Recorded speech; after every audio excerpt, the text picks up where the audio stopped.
Well, g'day and welcome back to another episode. We're Brad and Hayley and this is our Australia trip. Now, we've been traveling around Australia for the past 2 years and as content creators here on YouTube, and it's so much so that it's become our full-time job. Now, a few weeks back, we made a full detailed video on what goes into a week of content creation, traveling, all those sorts of things. And there was so much to unpack in that episode that we had to make a second one. So that's this episode here today. Well, in this episode, we're answering all of the questions that you left in part one of this series. So we're going to cover all that information, starting with what camera gear we use, how we actually make our videos and our content, what programs we use, that sort of thing. Also, like the logistics involved with traveling and content creation and the planning that comes with that. And finally, of course, how we actually make an income. Is it actually worth it? How much does YouTube pay? And that sort of thing. So stick around and we'll run through all of those answers now. Oh, I guess we'll jump straight into it and get into the camera gear. Over to the table. Okay, so one thing we've got a fair few questions about is what camera gear do we use and how do we put all the videos together. And basically what you see on the table here is all the camera gear that we use to make our videos. We didn't start off with all this stuff. We try and prioritize like making high quality content. So with that, high quality gear costs a lot of money. So this has been an evolution over 2 years. And what you see on the table here is we've sort of upgraded as we've seen fit and we've had a bit of spare money to get different things. But basically what we started out with was the camera that Patsy's holding, which is a Sony a7 IV. And this big lens, so this is a 24 to 105, so it's a 4K camera. That's mainly the reason why we got it, but it's also really good because it's like a hybrid camera. It's good, really good at shooting videos, and it's also really good at shooting photos. We don't use any special settings. We just shoot on automatic mode. We like do a lot of run and gunning.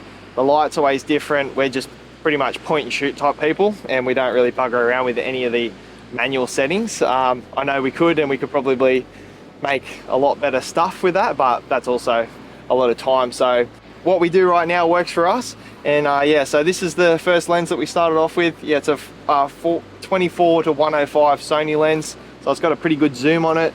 For photos and videos, that's really good, but we have also upgraded. What you're seeing me through right now is a wide angle lens that we picked up as an addition when we got a little bit of extra money just for closer shots like this, internal shots, and just more wide angle photos, so that's good. This was our original GoPro. It's a GoPro Hero 10. It craps itself on the daily. We just use it as like sort of a camera that we put under the van and stuff now that can get banged up, and if it breaks, it breaks. It's pretty well buggered anyway.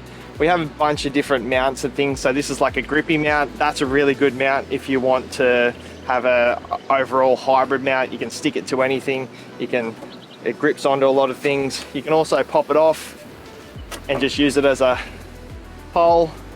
But yeah, that's really good to have a good selection of mounts too.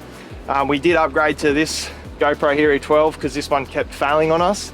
So this has also got a media mod. A good thing about trying to make high quality videos is you got to have high quality audio, and we try our best to do that. So it's got a media mod. This can't get wet, this housing, but it makes the GoPro audio like 10 times better, and that's just on a little tripod mount. So you can see there, you can stick it in all sorts of places. That comes in handy. So yeah, the GoPros, they're pretty good, like shooting 4K, 60 frames a second, like the footage comes out really quite nice, so that's why we use that. Speaking of audio, we did upgrade like at the start of this year to some lapel mics. So I'm wearing one on my hat right now. That just makes the audio so much better, especially when we're shooting outside and it's windy and things like that. It's just a lot more crisp. That's a DJI mic. It comes with 2 mics, so we've got one for me, one for Patsy. And that's been a pretty good upgrade. We don't use it nearly as much as what we probably should, but they're good when we do. And this sometimes sits on top of the camera, the big camera that Patsy's holding, the Sony. It's just a Rode mic. It's good, picks up audio pretty well, does all right with the wind, but I think if we had our time again, we'd just buy the compatible Sony hot shoe mic. But yeah, that's a little Rode mic.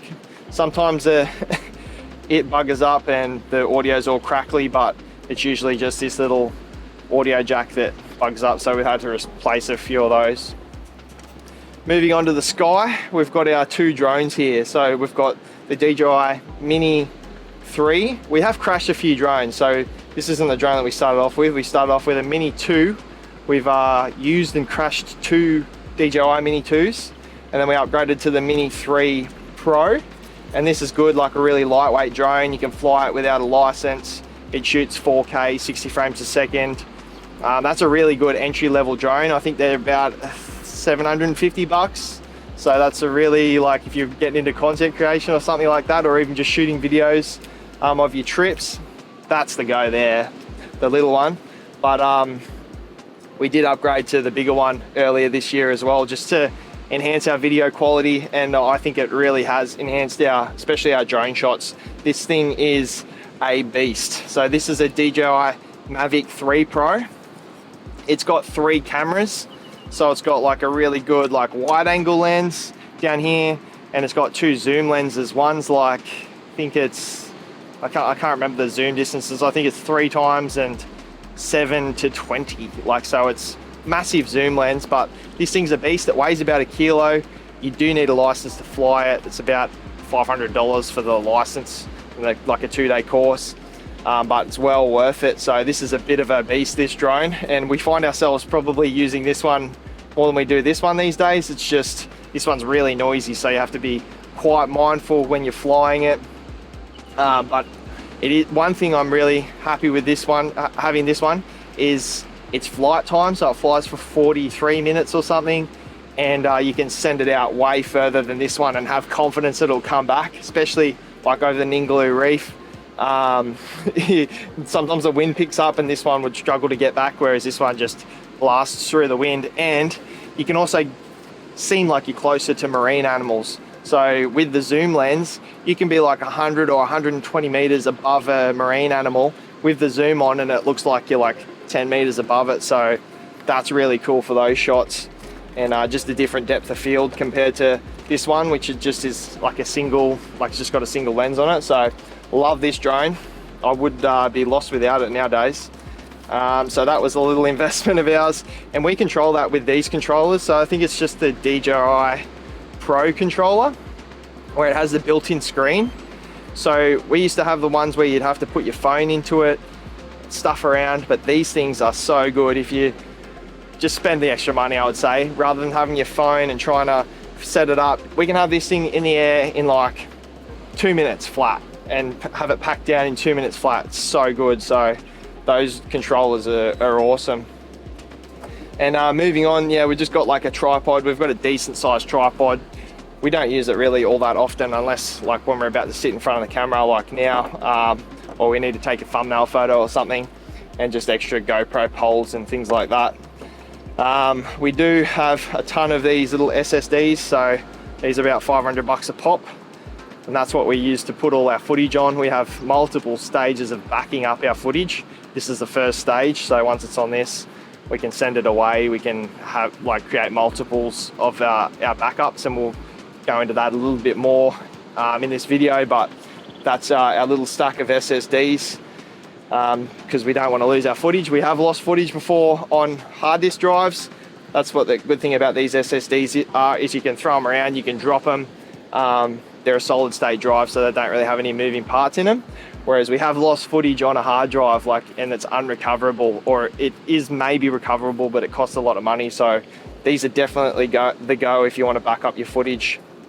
And yeah, we've both got a laptop. Originally, we started off with just this one laptop, and we were both doing our jobs on the one laptop. But when we, I can't remember how long, probably like a year or 18 months in, we decided that we needed to get Patsy a laptop because we were sick of sharing a laptop. So all our photo editing, all our video editing is done on this one, and Patsy does all her stuff on her one. So that's good. So we can both work at the same time, and 2 phones. So we just got iPhone 14s, I think. They're pretty good. Like, I preferred 15. Yeah, iPhone 15. They're pretty good. Like, the camera's okay. I would definitely go the Pro next time, just because how good the camera is on this. If we don't want to take some of this gear and just have our phone in our pocket, bang, we're shooting something like within a few seconds. So yeah, that's our little camera setup there. When we started off, yeah, we didn't have all this gear, but as we've developed and progressed and got better at what we do, yeah, this is our little setup. So it's pretty good, pretty humble little setup. Well, there is probably a fair bit of money there, but you know, this is our business and this is our job, so it's worth spending the money on. So yeah, it is our business, but I understand not everyone wants to use this gear or have a business in making content. But when you're traveling or when you're getting out there on the weekends even, like, you might want to capture a few things, and it's pretty expensive to have, like, you know, a big Sony camera and a big drone. Like, that's like $5,500, that's like $3,500. So much money, like, if you're not sort of making money from it. But to recommend like a few bits of gear for people that are doing a lap around Australia or even just getting out on the weekends, I would say like a phone, a good phone with a good camera on it. If you want to shoot some video, you can still make Instagram reels and stuff with it.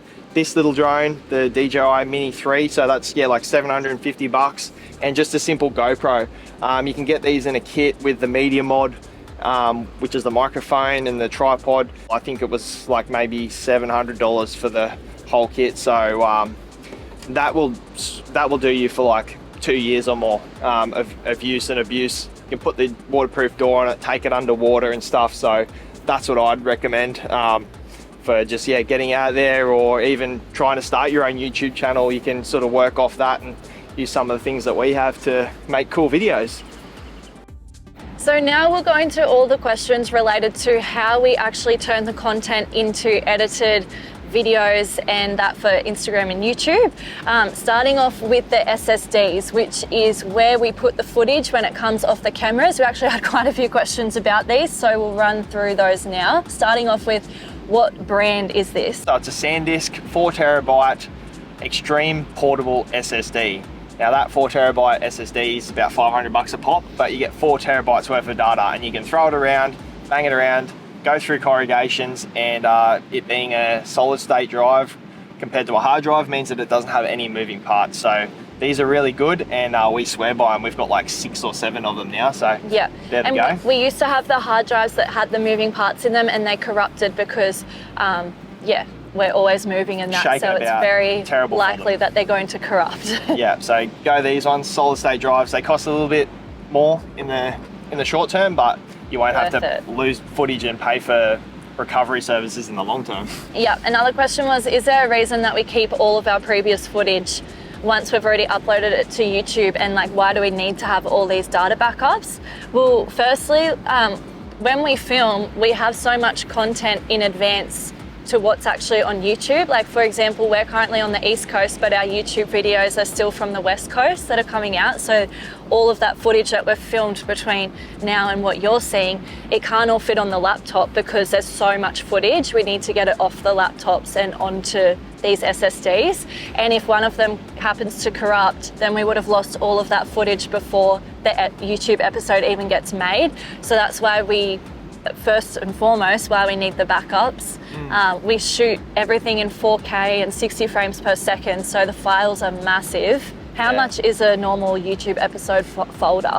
Normal YouTube episode folder can be anywhere between 100 and 300 gigabytes. Some of our KBO episodes were like 300 gigabytes, which is massive, and we condense them down into like a 20 to 30 gigabyte episode. So it's a ton of data there. Yeah, so yeah, that's why they can't just sit on the laptops, and if something was to happen to the laptop anyway, you'd lose everything. And then once the episode is on YouTube, we still like to keep a copy, because at the end of the day, we don't own YouTube, we don't have access to their servers, and these are our memories, and it's our trip. So for that reason alone, we want to have our own copies of the footage, but also because like we work for Zone and any other brand that we would happen to work with that wants to use some of our footage, like quite often we will go back through all of our data, picking out certain footage for other people to use. And even like a lot of times it's more so on Instagram, you might make like a compilation reel with like shots, you know, over a year worth of traveling. So that's when you need to go back through old footage and find specific files. Yeah, you never, like you go back onto these things all the time and you pull off the most random footage that you think you'll never use again. I'm often going back and looking for certain bits and pieces, and you've worked so hard to create the content, you may as well have a backlog of it and be able to pull from it whenever. So we've made the content, now we need to put it together into a video. So we use the program that we use for creating the YouTube videos is Final Cut Pro. It's just an Apple program. We both have Apple MacBooks, and it's just a $500 licensing fee when you buy your laptop. Like, it's just an extra $500. It's like a pretty capable software. I don't even like scratch the surface for like using it to its full potential, but it's good. I know how I figured it out. Like, when we first made a video, I never really made like a YouTube video. I didn't really know what I'm doing. So as I've gone along, like it's evolved and I've learnt the program a bit more, and I know how it works. Now I know how it works. I don't want to change it. So I have though changed my editing style. So as we've gone on, I've tried to make it more efficient. So now when I edit a video, I'll throw all the clips that we've put into a timeline.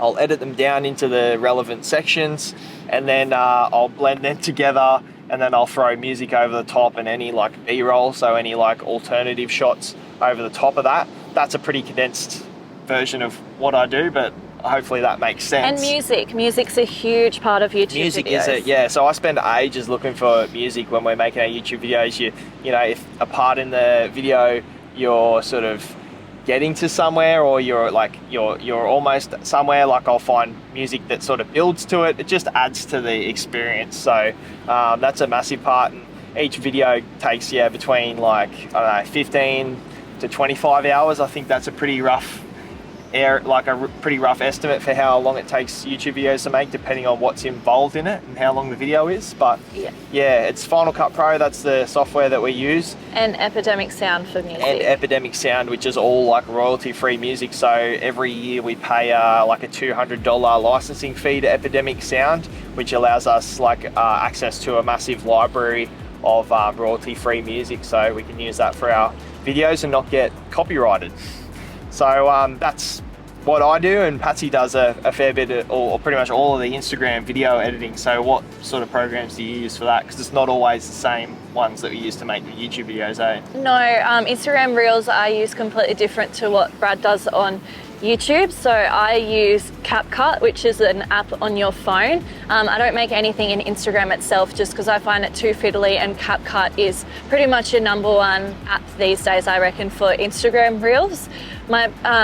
A question that people ask too is what footage we actually use for Instagram Reels, and this is why they take so long to make, is because we don't really use any phone shots. I use like drone shots, Sony shots, GoPro, so everything that we shoot for YouTube is all in landscape. So when I want to make an Instagram Reel, which I try and do at least 1 or 2 each week because they're really good for reach on Instagram, I've got to go through the folder, pick out all the files that I want, I put them into a separate folder, then I airdrop that to my phone, and I crop every single file into vertical so it can go on Instagram, and I also brighten up the colors a little bit, edit any, lighting kind of stuff. And then once all of the clips are edited, I then put it into CapCut, which is the free Instagram, the free app, which is really good for making Instagram Reels. I don't have the paid version, the free version's fine. And then to get the music, what I do is I screen record while I'm on Instagram the audio that I want. I extract that audio and put it into CapCut so that while I'm in CapCut, I can line up the clips to the audio. And that takes a while. And then I add any text that I need to add, check that it's all good, and then I export it. Now, when you're doing Instagram Reels, you want to export at 1080p, 30 frames per second. So you can use your 4K footage and everything and it will look really good, but you need to export it at 30 frames per second, 1080p, because that's what works for Instagram. And then that will make it look super crisp and clear on Instagram. And then once it's exported, I then put it into Instagram, and that's when I then put the audio in from Instagram, so that you're using audio from Instagram over your video that you made on CapCut. And then if it's a trending audio or whatever, Instagram will pick it up. Yeah. So that's how I make it. And then a little tip as well is every single time I make an Instagram Reel, because it takes so long, like getting all that footage and cropping it and editing each file, I will then save all of those files into a folder, which I call my real videos. And then that way, if I'm making, like sometimes you use footage over and over again. So if I'm reusing footage, I've already got it cropped and edited, and I can just quickly grab that stuff rather than looking for the same footage over and over again. So that's a quick run through. CapCut is your best friend though for Instagram Reels. Oh, yeah. And then for photos, yeah, we use a program called Luminar AI. So every photo that we take on our big camera or in our drone or something, it's in a raw like file type. So it just means that the raw file type is just, like, it's not, you have to edit it to make the colors, like you have to like color grade it sort of yourself. So that takes a bit of time, and we use an older software called Luminar AI, just something that we bought a one-off fee. I think it's called Luminar Neo or something now, but that works for us, and it makes our photos look nice. Even, you know, like I said before, we only take them on an automatic setting. We're not fiddling with any settings or anything. So yeah, we can make them look pretty crisp through that. So moving on to thumbnails, we showed a bit of how we, like our process of making a thumbnail in the first part of this series, and a lot of people commented on it and were intrigued by it, had a lot of questions and comments about it. So firstly, how we actually make the thumbnail, well, we make it in Canva, another great app, and PowerPoint. Hey, you usually can cut things out on PowerPoint, like remove the background of stuff really easily on PowerPoint, and then upload that photo into Canva and then make the thumbnail from there. And that's thumbnails need to be like bright and a bit more oversaturated than your normal photos. So yeah, if you don't know what a thumbnail is, it's like the little image that you see on the video, like at the front of the video when you see it on like a YouTube homepage. So it's really the most important thing for us and like our videos is to be able to engage with people like subscribers and even people in a broader audience. So a pretty common question that we got on the last video is, can we just not worry about our thumbnail and how the video performs? A lot of people were saying that they'll tune in regardless of what the thumbnail is. If they see an Our Australia trip video, they'll click on it. So we are very grateful and thankful and appreciative of those people that are subscribed and tune into all our videos regardless of what we're doing. And also, like when we first started, yeah, absolutely, we did not care about the thumbnail, what it looked like, whether it was clickable. It was just like, boom, there's our video, watch it if you want, don't if you don't want to, like, it doesn't matter. Yep. So like absolutely that was us at the start, but now there's a bit more on the line. Like, yeah, now it's become our business, it's our job. Like we earn money from this, and if we don't earn money from it, then we can't travel. Yeah. And we can't do this anymore, and we lose our job. It's pretty much as simple as that, yeah. Literally. So yeah, the thumbnail is really important, and we always try and make it like as appealing as we can, simple and, you know, effective without any clickbait. So that's really our goal with the thumbnails, and yeah, we'll keep on working on that. And like also when we work with brands, you know, like we're brand ambassadors for Zone RV, or if we have a little ad in our video, you know, those brands have paid money for that. And if the video doesn't get the views that, you know, our channel average gets, or it's expected, you know, they've paid for that, and we want to do a good job. So that's why the thumbnail is the most important part of your video, and that's why we care about it. But if you're just making videos for fun, if you're not doing it as a business, then absolutely don't care about the thumbnail. Yeah, for sure. And there's a few just oddball questions we've got here, so we'll do a quick rapid fire. Internet, what sort of internet connectivity do you have in Australia, especially in remote regions? There's only one answer for that, and that is Starlink. Just get it. It's worth every single dollar and more.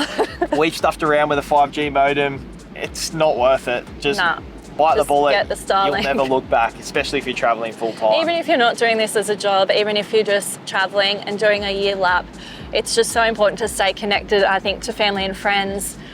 You know, have entertainment when the weather's bad, like there's 3 meter swell and we can't do much else. And so many places in the best places don't have reception, so Starlink is good for that. And you can always turn it off if you want to disconnect. Yeah. Okay, what's the Trello software we use? We used to use? We showed that in the last video, how we kind of manage our time. It's just like a free website called Trello, and that's how we track all of our tasks and our jobs. We have actually just changed in like the last week though. We're now managing all of our tasks and jobs each week on Todoist, which is also a free app. just helps us because we've got so many different things on the go and we never have the same work day. Those sorts of like time management apps that you can put your tasks onto just really help. Helps a bloke that doesn't like time management or doesn't like planning things or doesn't think ahead. Helps us stay on top of what needs to be done so that we are able to go out and film the cool stuff too. Yeah, so Trello or Todoist, they're really good time management apps. Yeah, so. Yeah. And do you watch your video prior to uploading to fix any potential problems like audio levels? Yes, we absolutely do. So like, yeah, I'll spend quite a long time editing it, especially if it's like a 40-minute episode, like there's always something that needs changing or multiple things need changing. So I'll get the video, what I call 99% done, then Patsy will watch it.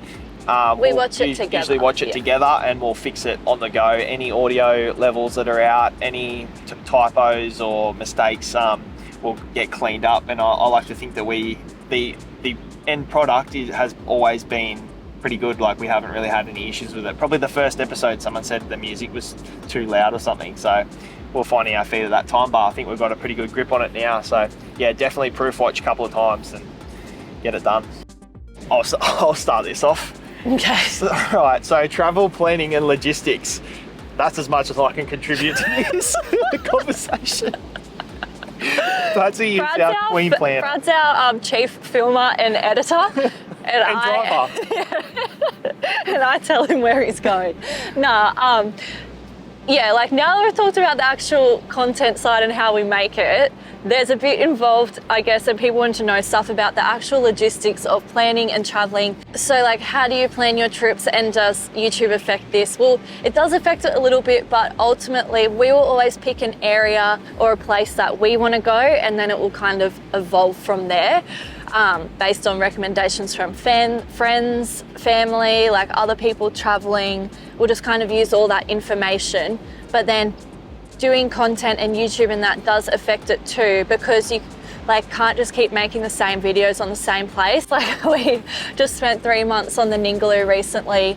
I think we made something like 10 or 12 episodes there. Yep. And I think by the end of it, some people are getting a bit sick of it too. Oh, I was getting sick of editing it. It's like the same thing. I don't get sick of doing that stuff. No, we could have stayed there for so much longer. But we need to make videos to in order to make money. So like, it's just like, yeah. But we were pretty happy to move on too as well. Like, it's not forever, Ningaloo. Yeah, it's always good to do something different. Also, like the seasons is a thing. We were there a little bit earlier this year and by the end of it, it was getting really busy there. Yeah. And it's really hard to film around people. Even now, like every time a car drives past, I get a bit like, and so that affects it too, because places like the East Coast, we absolutely love the East Coast, but we've barely done much of it because it's so much more populated and all the little towns and a lot of the camps you go to, it's not as spread out. Yeah. And so that affects YouTube, like YouTube affects that because, I don't know, if we weren't doing YouTube, maybe we'd go there more, but... Yeah, but we've also haven't travelled the East Coast because we've lived on the East Coast all our lives. Yeah, so we're so used to it too. But now we're back here, we're going to do a fair bit of travel on the East Coast. But it's also like Melbourne. We've never been to Melbourne before. We're keen to go to Melbourne, but could we make a good video at Melbourne for what we do? Not really. So it's probably why it's been a bit on the back burner for us. So that's where the YouTube kind of does come into affecting what we do a little bit. Yeah. Oh, you're probably thinking also that we were just in Western Australia, the last video you watched. That'll be explained. Like, we're sitting on the East Coast at the moment. That'll all be explained. Like, in the next episode, you'll see what we're doing and how we got across the country. Probably one of our favourite videos that we've made, like a crazy adventure video. That's coming out next Sunday, so stay tuned for that. That'll explain all that stuff. Good job. Sorry, I just wanted a bit of disparity there. We were just in Karajini, quarter to last week, and now we're sitting on the East Coast. What do you, so another one is like what, also with where we want to go, sometimes we have commitments like when we did the Brisbane Caravan show, or, you know, if we have to do anything like that, then ultimately we need to be in a certain place at a certain time. So that will sometimes affect where we go as well. Yeah, especially if we're remote, we need to find an airport. It's not always easy to find find an airport in some of the places we go. But, what do you do with the caravan and ute when you fly away for stuff like that?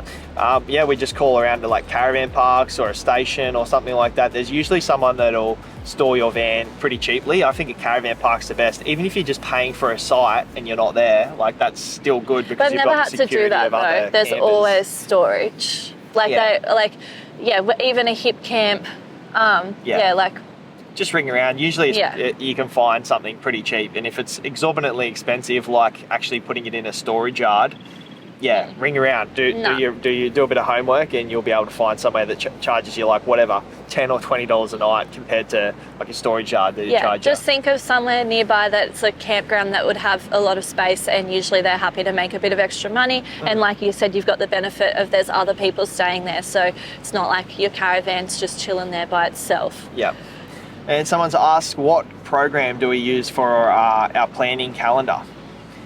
We just have like a Google calendar that, like, especially for the Ningaloo, when you had to have all the bookings, I would just, each time we made a booking, pop it into our Google calendar. But then other times when we don't have bookings, I might just pop into there, Carragini over a 2-week period or something. So that we roughly know that we want to go to Carragini over that 2 weeks. And, those ones can change, but we kind of just need to have some sort of idea on where we're going. Yeah. All right, now to the juicy part, income. How do we actually make money off YouTube and social media? How do we? I don't know. I know a little bit, but Patsy's definitely the best person. She's the money man, the money lady. It's all advertising. At the end of the day, it's wherever the eyes are is where advertisers are putting money, and these days so many eyes are on YouTube and social media, so advertisers are putting their money there and then we get a cut of that. So on YouTube, that's through Google AdSense. So you would have seen throughout this video, every video on YouTube itself puts ads throughout the video. We don't know what the ads are, it's just Google ads, and then those advertisers have paid YouTube to put those ads there, and then YouTube pays us a little cut of that because we made the video. It's really minimal money, and it'd be so rare for you to find a YouTuber that is relying solely on the money that they receive through YouTube ads. And you got to build up to the position where you can like monetize your content and stuff like that. Like the first year of us doing all our videos and stuff, we made like no money. We were like literally living off our savings, and we also had to do a 3-month work stint to sort of get even to a level where we could consider this a job, So so do we want to say how much we actually make from YouTube ads? Sure.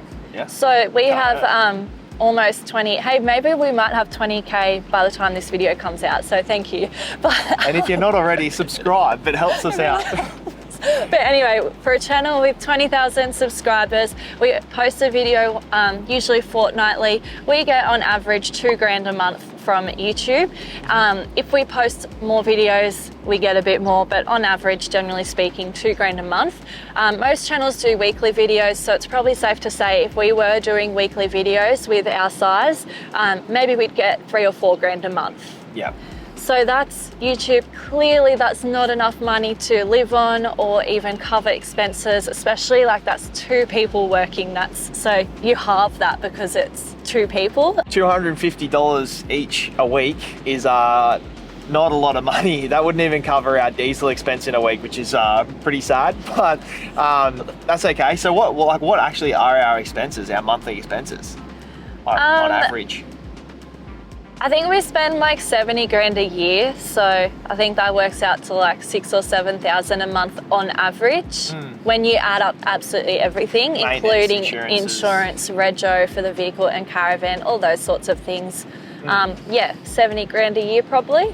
So yeah, the $2,000 we earn on YouTube is not nearly enough to cover that, which is why we need to do other things like other types of advertising and things to make money. So we've got a few other things on the burner, eh? Yeah, and if we didn't do them, we would stop making videos at this point and go home and do normal jobs. So it's really cool that we do have this platform now that we can do other sort of stuff and bring in extra money, and this is our job because we love it. It's a really cool job to do, and it allows the videos to continue rolling because but this is literally our dream job. Yeah. At the end of the day, we're doing what we love. Yeah, and we want to keep doing it. So because of that, we do need to earn a bit more money. We became brand ambassadors for Zone RV at the end of last year. So, that pays us monthly. Yeah.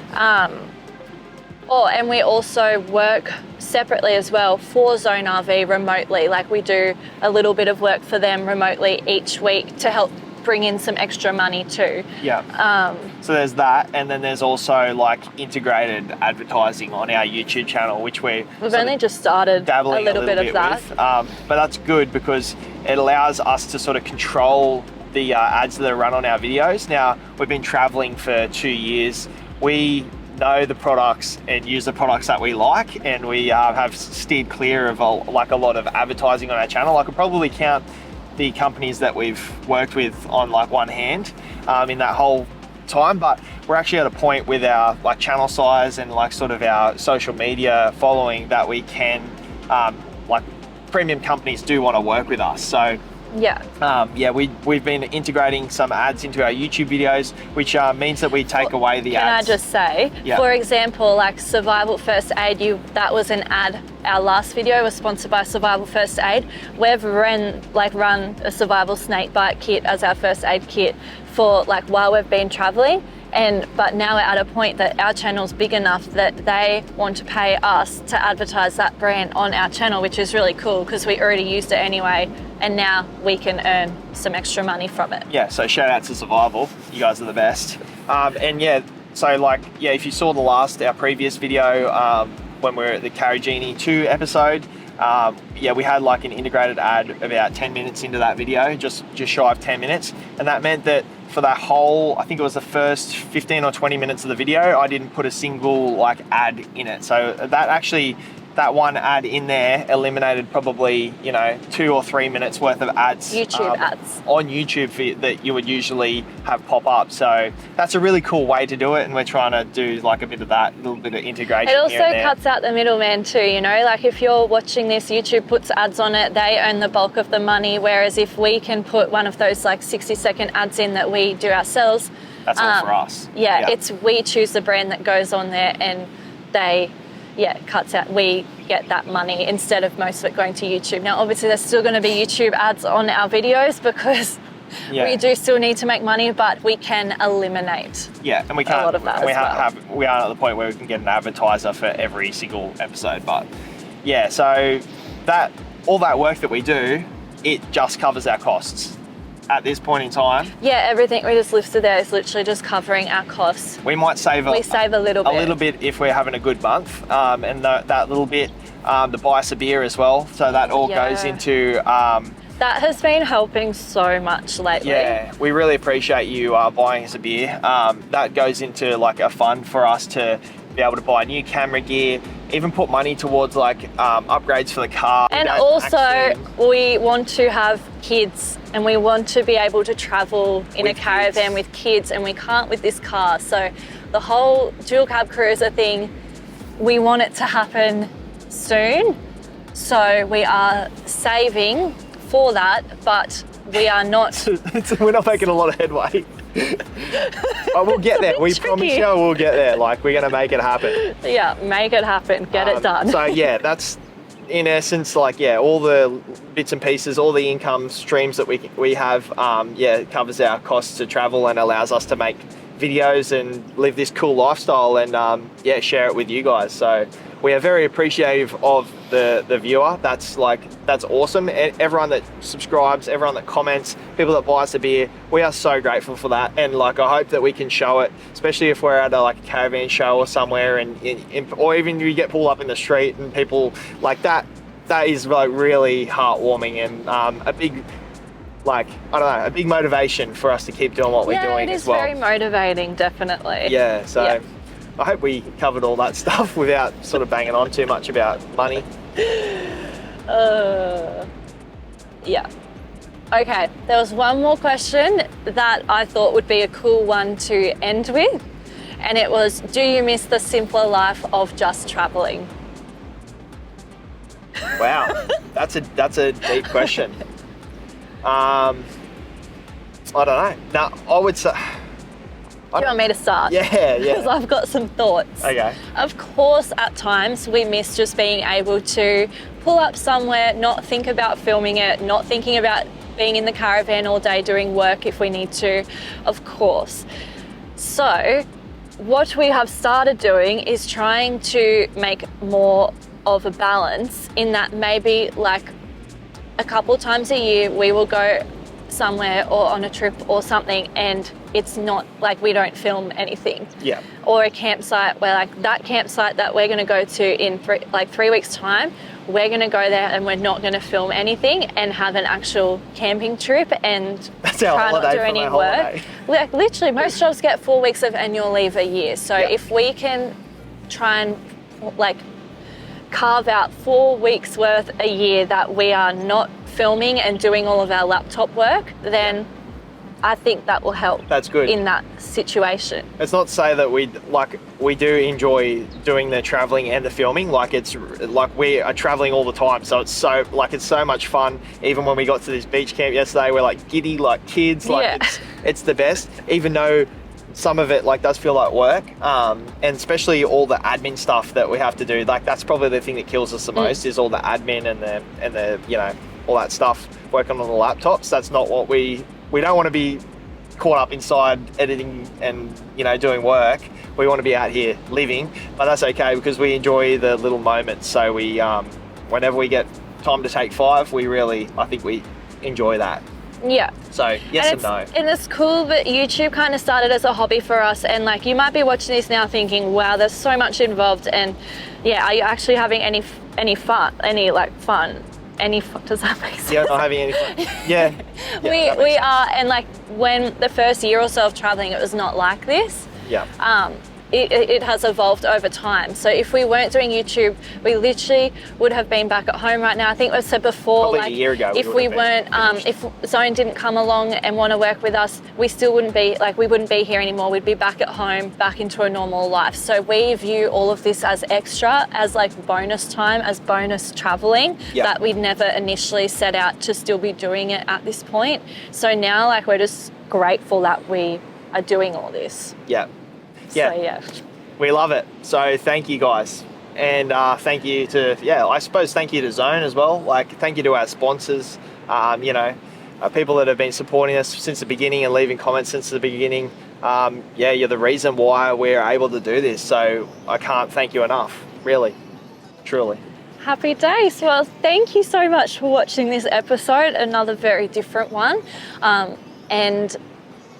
We'll see you next week. I'll give you a hint. We're starting the Gary Junction track next week. So it's the most remote road in Australia that you can take a caravan. Very interesting and trip. It goes through Australia's most remote town. So we would love if you could subscribe so you see when that comes out next week. All right. Thanks, guys. You've been the best. And we'll see you in the next one.